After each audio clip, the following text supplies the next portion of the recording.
But first, right here at 5 o'clock, residents who live at a senior apartment building took up brooms and mops today, cleaning common areas and then blasting their landlords. Hello, everybody. Thanks for joining us tonight. I'm Doug Profit. And I'm Connie Leonard. They say owners and property managers took away their security and continue neglecting their concerns like people living in the fire escapes.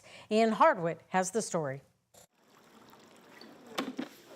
Going on up to 3. Many of the folks who live here are part of a tenants union. They're now cleaning all 3 floors of Mount Lebanon senior apartments on Magazine Street. It is ridiculous that I pay to live here and then got to clean up too. If I got to live and clean here, I want to own it. 65-year-old Daryl Shields mops, feeling let down by the property management company Hayes Gibson. Ain't no way a man's had to scrub this hard because they don't do it. According to Hayes Gibson's chief operating officer, Alex Jacku, a commercial cleaner came every other week while apartment staff filled in the weeks between. We will be switching to a weekly cleaning done by our commercial vendor, effective immediately, she told WHAS in an email. Out back, Shields says furniture's been left by the dumpster for 3 months. In fire escape stairwells, Shields points out more cleanliness issues. See, look at all this. This is how we live, dude.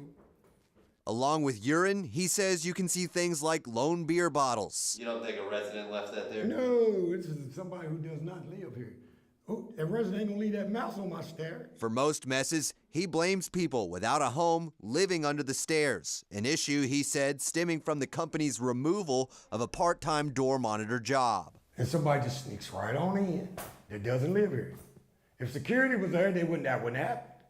We've asked residents multiple times, Jacku told us help them by reporting who is letting unauthorized visitors into the building, but residents are reluctant to come forward. We deserve to be heard. We deserve to be more than a paycheck for the landlord. While the company seeks solutions, these residents make their own.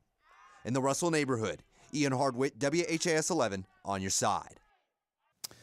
Well, we checked today, and Louisville Metro Codes and Regulations told us today that they issued 20 violations to this property over the past year.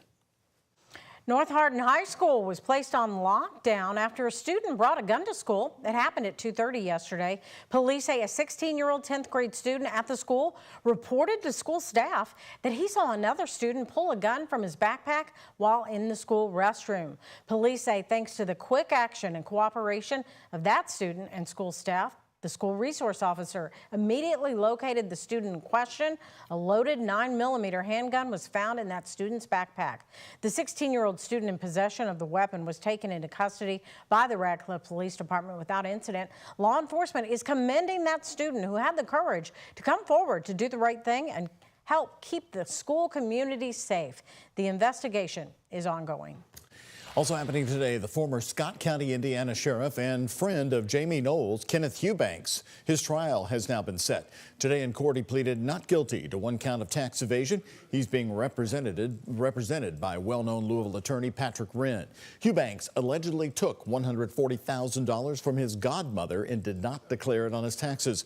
Court documents from last year also say that Jamie Knoll, who's now in prison, gave Eubanks more than $200,000 for vague consulting work out of the jail commissary.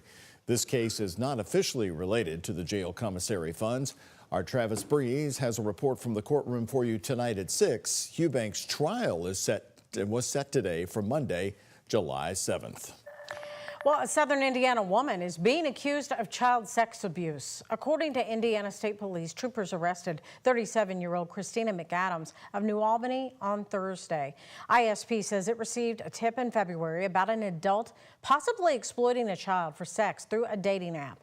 This led authorities to McAdams. She's charged with child sexual trafficking, promotion of sexual trafficking of a younger child, and promoting prostitution. ISP says she was taken into custody without incident. And police need your help to find a robbery suspect. Take a good look here. They tell us he's been involved in multiple cases. This one, February 13th, just before 9 o'clock. The white male you see in the surveillance photos, who's about 5'7" to 5'10" with a medium build, entered the McDonald's at 420 East Market Street. Police say the suspect brandished a handgun, vaulted over the counter, and demanded cash from the register. The same guy is also believed to have been involved in a robbery of an individual that same morning around 3:15 at the intersection of South 4th Street and Muhammad Ali Boulevard. Again, anyone with information is asked to call the tip line 574-LMPD, or you can use the crime tip portal. This is the type of spring day you just don't want to see end, and we're joined by meteorologist Matt Breland. He is in for Mallory Schnell tonight. Now, Matt, this would be perfect, I know you'd agree, Connie, Derby Day weather. If you have to sit outside at Churchill Downs with 170,000 of your best friends, this would be the day to do it. This would be fantastic. This would be a perfect, ideal forecast for it. You know, we're getting close to that forecast data. We're going to keep on manifesting that this type of pattern will be sticking around with us as we get ready for all the Derby celebrations next weekend. Right now, though, looking great outside, 74 degrees, winds staying a bit variable, around 3 miles per hour. A very pleasant spring afternoon for us across Louisville. Temperatures are ranging into those lower to mid 70s. For folks further outside the city, we're at 72 in Bedford, 70 near Hodgenville, 73 for Springfield.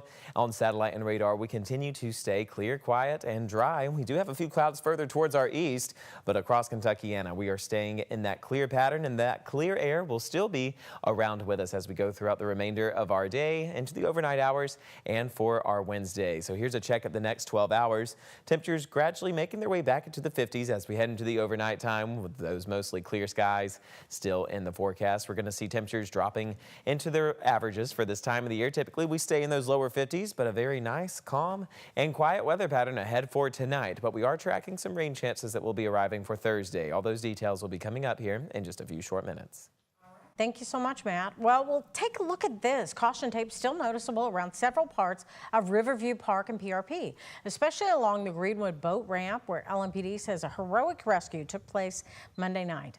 3 PRP high schoolers were fishing before springing into action to save a man's life. LMPD says a driver experienced a mechanical emergency, which led him into driving off the boat ramp and into the Ohio River. One of the students, junior Abraham Cruz, explains what they did after jumping into the water.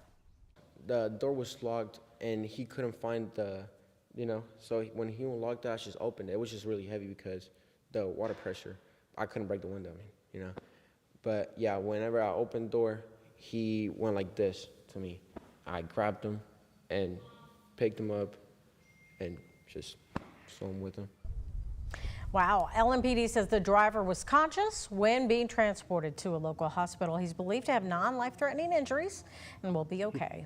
Our high school heroes. Way to go, guys. As Jamie Knowles' cars head to auction, we've got a report on that coming up for you in just a few minutes. There's one special donation that will benefit an Orange County, Indiana sheriff who was injured in the line of duty. We're talking about Deputy Zach Andry, who was shot several times during a traffic stop on State Road 56 in West Baden, Indiana. That happened on January 3rd. He's recovering from his injuries. He returned home, as we showed you earlier this month. I'm very excited. We've got a really good consignor and friend that's donated a 1994 Ford Mustang. That half the proceeds from the sale of that car will go to Deputy Andry, and the other half of the proceeds will go to the Shriners Children's Hospital. Organizers say that donations are usually something they do during their spring auctions, and that's coming up. They've sold cars in other states for charity, also benefiting several children's hospitals.